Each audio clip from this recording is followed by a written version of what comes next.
Hi, welcome everybody. I'm still alive. This is Cora. Thanks very much for the fantastic comments. So, this is my latest the wonderful Bob Dylan masterpiece. It's trying to solve very difficult problems and facing up to very difficult problems that Ireland has not facing up to, and many other countries. And it's very clear to me this is now urgent. So let me see what the latest paper is about.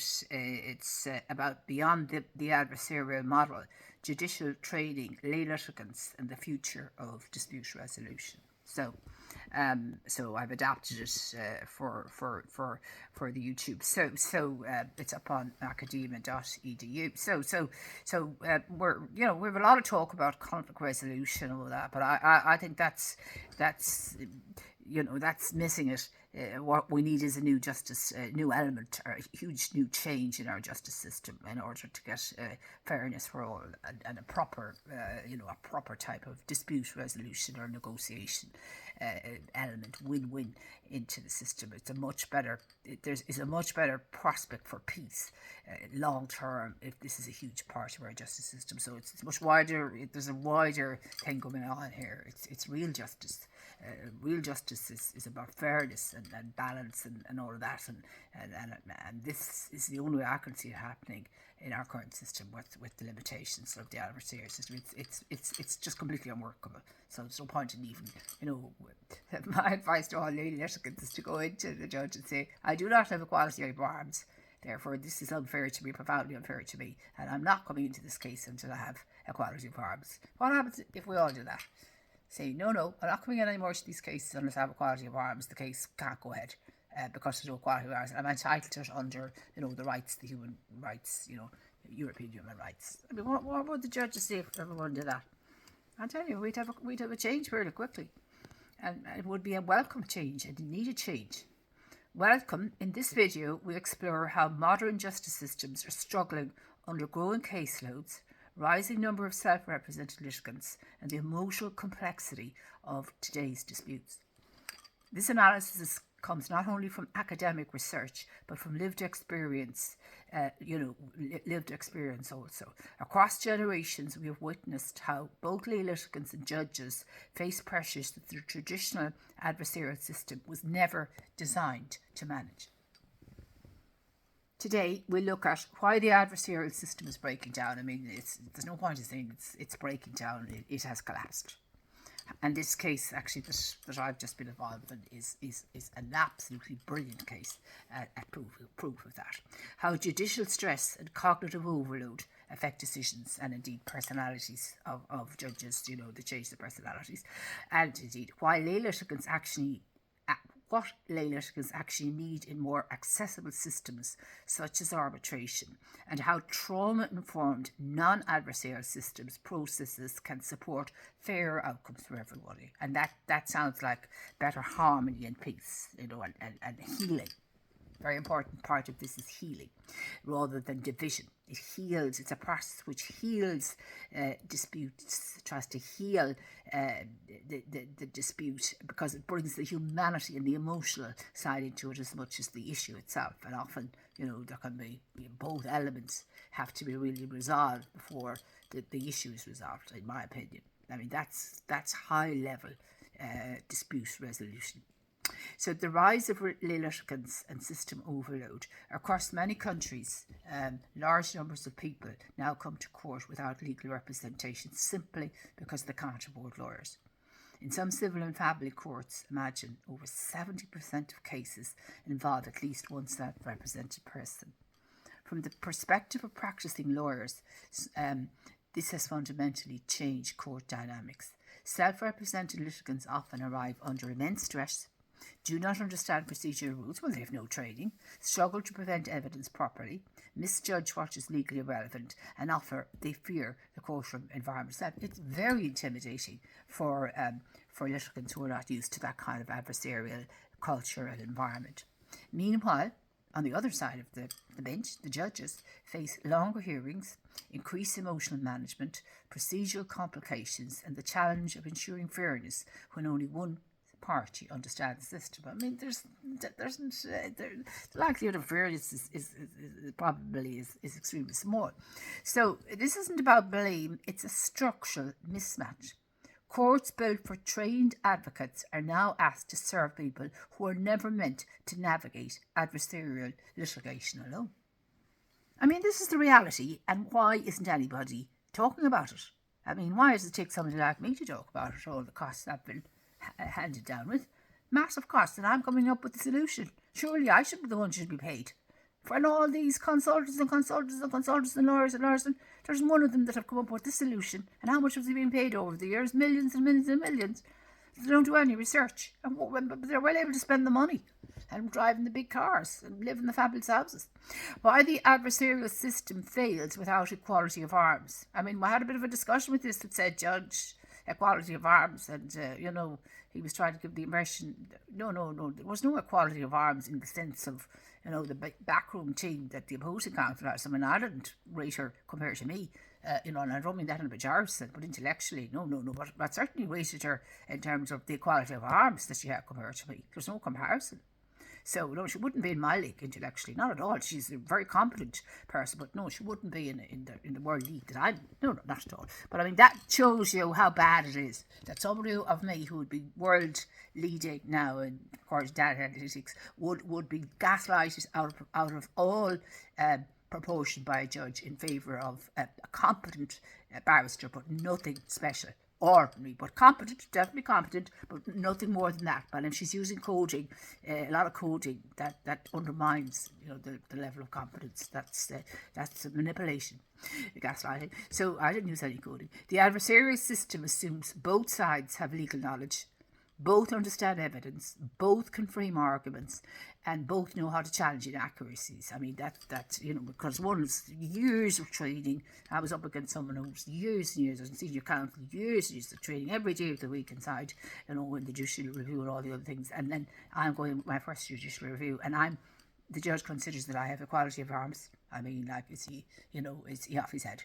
Well, we said he was already, that he's right at all, because of this judicial burnout. But when one party has a lawyer and the other does not, the entire model becomes unbalanced. Now, I'm just looking at this as a case, as a case where it's very clear that the problem is that the system, the entire system, is collapsed, and from this case we need a new justice system. So we'll just say the judge is burnt out. We won't even say he's burnt out, and he formally, I understand, was in dispute resolution. He's brought into an adversarial system. I'm a negotiator myself, and I'm brought into an adversarial system. So I mismatched that system, and he maybe mismatched that system. So it wouldn't suit him, and it doesn't suit me. How is it going to end up with a good outcome for anybody? None. So family lawyers have long said that they often feel they're fighting shadows, not because the other party is wrong, but because the procedural gap is simply too wide. In these hearings, the unrepresented party, the represented party controls the narrative, The unrepresented becomes overwhelmed. Judges are placed in a conflict between neutrality and fairness, and by and large, the evidence is that the judges side with the represented party. Irrespective of the merit of the case, they side with the represented party. So they gaslight the unrepresented. Sadly, what kind of a system is that? That's theatre. That is not a just system by any, and certainly, there's no fairness. So quality of arms it's even having the two solicitors of the same ilk. Not a mind having two solicitors. It means two solicitors of the same kind of intellectual or level of experience in the particular area. This is not a failure of the individual involved. It's a failure of a system that was not built to manage modern realities, especially where trauma, relationship history, or power imbalance are central. So we understand all this is a lot more. So this particular case that I was involved in now is a great case for showing the failure, the abject failure of the adversarial system. When someone like me, of a world-class kind of league in terms of intellect, goes in there and is gaslighted big time out of justice. And when I argued that I had no equality arms, I was just, go away, don't be bothered, don't annoy me. So judicial stress, cognitive load, and need for trauma literacy. So judges endure enormous, well, say we're taking the side of the judge now. We're kind of thinking, how does he become like the way he is like? I mean, from dispute resolution expert to, someone who's talking about a black and white win or lose system. That sounds like a mismatch for that judge. Now, I'm just saying that could be any judge like him. That came in with the best of spirit of justice and fairness to all, but in the adversarial system has, taken a wrong turn. So judges endure enormous emotional strain. They hear stories of family breakdown, domestic abuse, financial ruin, parental alienation, grief, psychological trauma, all kinds of trauma, with regard to, medical negligence and all of that, terrible stories, desperate stories. Lawyers see this too. Many, it is difficult to watch judges navigate highly emotional cases while to remain neutral. Some of them are very excitable, the judges, and some are calm. And again, if the judge is that bit excitable, they can't handle any emotion at all. A calm judge is able to kind of keep it, but they're very rare in life anyway. Calmness is a gift, in my opinion. You need to be a very good listener to be calm. So judges today faced repeated exposure to traumatic narratives, self-represented litigants who need extra guidance, emotionally escalated courtrooms. This was totally, exactly, and this was never meant to be like this. Impossible time pressures. This leads to decision fatigue, cognitive overload, emotional detachment, over-reliance and procedural shortcuts. And, rigidity. The judge can become more rigid, more black and white in their thinking. So more narcissistic even, more sociopathic in their personality style as a result of being in an environment that's adversarial, that isn't a good fit for their key skills.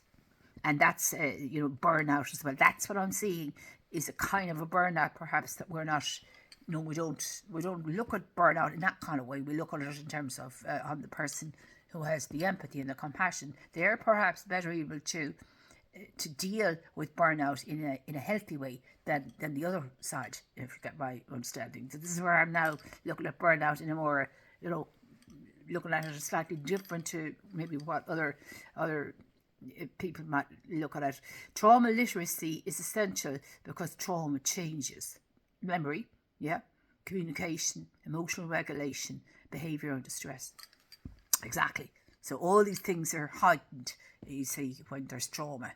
You have problems, people have problems with memory, communication, particularly emotional regulation, so they come across more emotional than normal or more stressed than normal or distressed, and this then means that they cannot perform to their abilities or whatever it is. I mean, I find it very difficult, compared to being in a lecture room or whatever. I find it extremely intimidating, exactly as here. So a traumatized person may seem inconsistent, fearful, or disorganised, and without trauma awareness, this can be interpreted as hostility or dishonesty, or it can be misinterpreted completely because there's no trauma awareness. But how many judges get that kind of training? Supporting judges with training and wellbeing structures protects the fairness and accuracy of decision making. I never see this mentioned. You see, they've taken the humanity out of justice. This is what I'm trying to do, put it back, because I think it's not just without it. So trauma-informed arbitration and the supports lay litigants need. Arbitration is increasingly recognised as a viable alternative to court, but only if it properly supports lay litigants. And all those involved, but particularly that. Traditionally, arbitration was seen as efficient and expert-driven, but modern trauma-informed arbitration adapts the process to make it acceptable to people who cannot afford lawyers, are overwhelmed by court procedure, need clear communication, require a psychologically safe environment, live with trauma or emotional triggers, struggle with documentation or organisation, which would be most lay litigants. So what specific supports do lay litigants need in arbitration? Plain language guidelines, clear expectations of the steps, expectation and decision making process. That should be in any procedural process. I mean, this should be embedded in any dispute resolution or process, any procedure.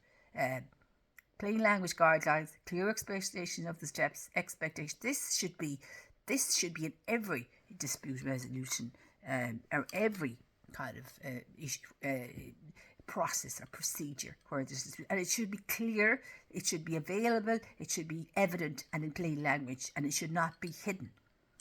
Assistance preparing documents, templates, checklists, examples, and optional pre-hearing support sessions. Yes.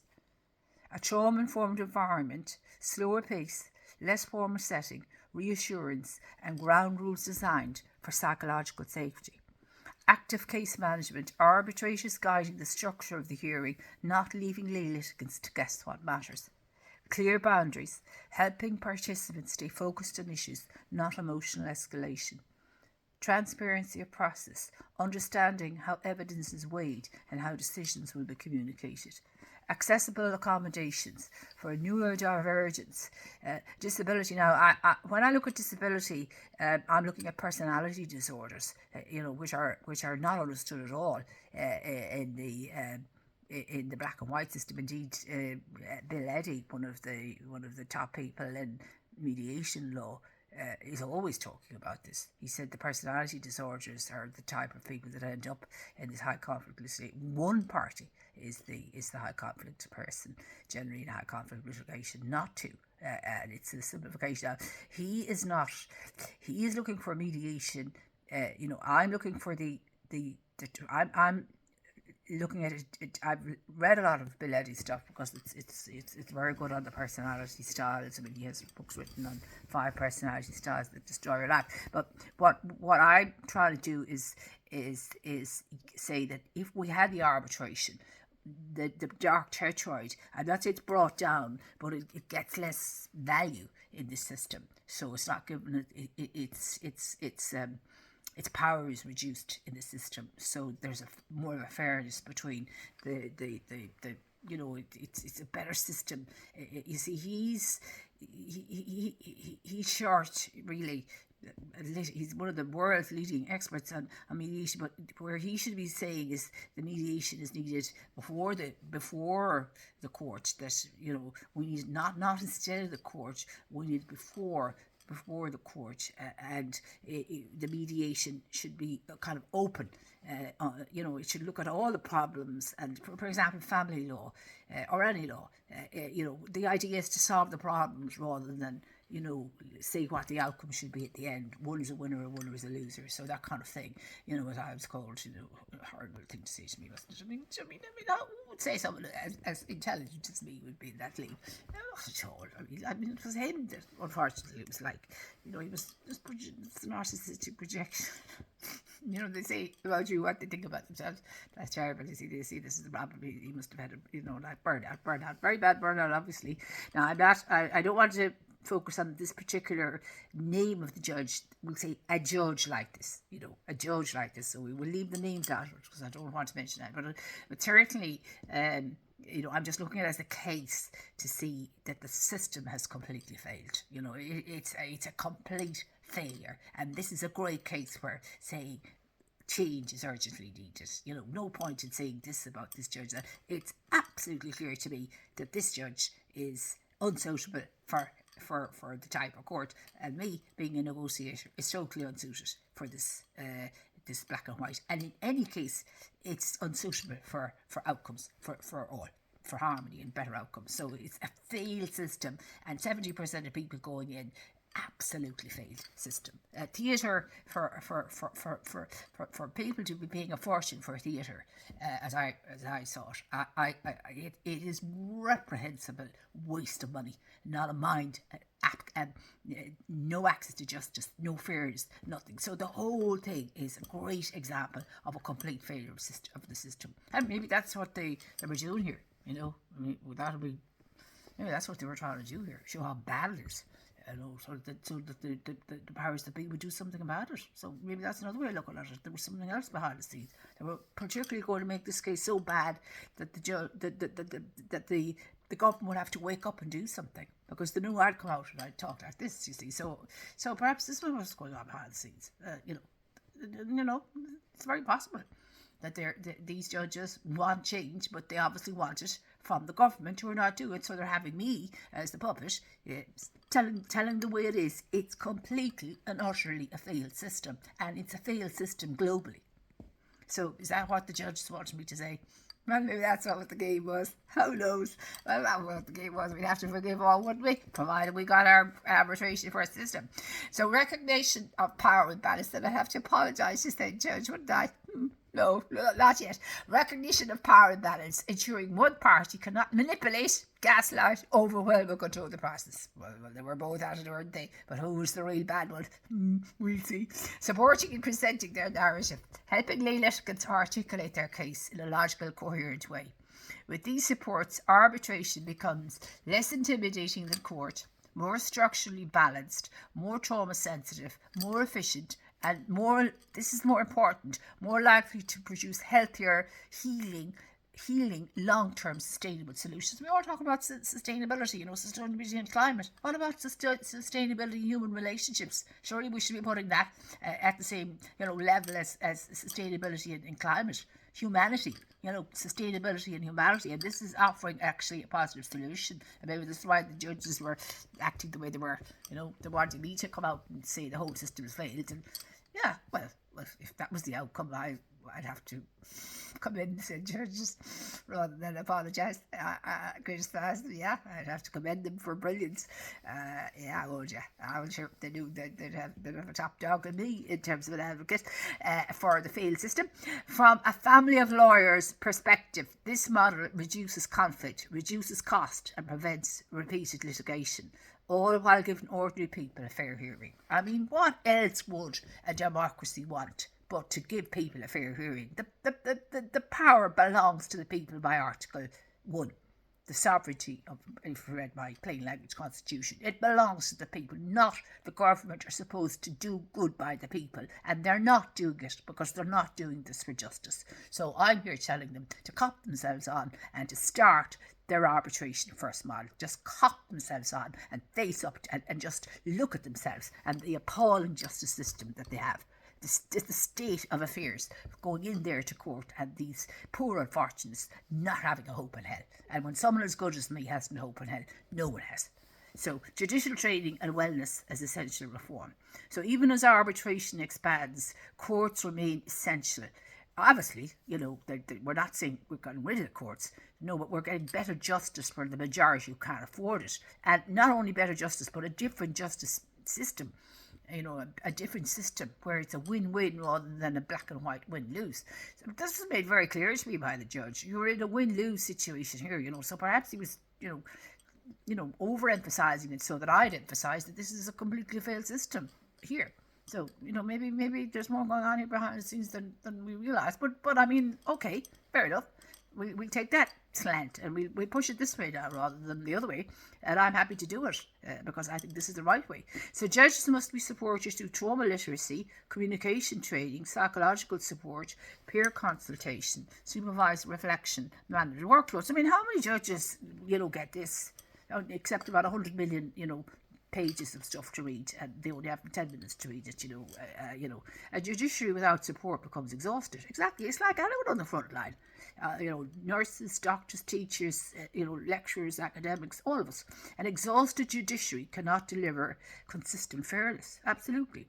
Lawyers have observed this for years, and many openly worry that the emotional burden placed on judges is no longer sustainable. Well, I mean, I could see that from a state judge, because, well, I mean, I wouldn't be, our justice systems are under strain. They're absolutely collapsed. Under strain is minimising. Courts face overwhelming demand, while the adversarial model struggles to serve self-represented litigants and traumatised parties. Trauma-informed arbitration, coupled with structured supports for lay litigants, offer a realistic, humane and efficient alternative. At the same time, judges must be supported through training, wellness programmes and trauma literacy to sustain the integrity of the justice system. The vision is not anti-court, it's pro-justice. It's about creating pathways that work for the many, not just for the few. And it comes from a place informed by both research and a lifetime, in a situation, where I have witnessed these challenges firsthand. The future of justice requires balance, compassion, and structural evolution. And thank you very much for listening.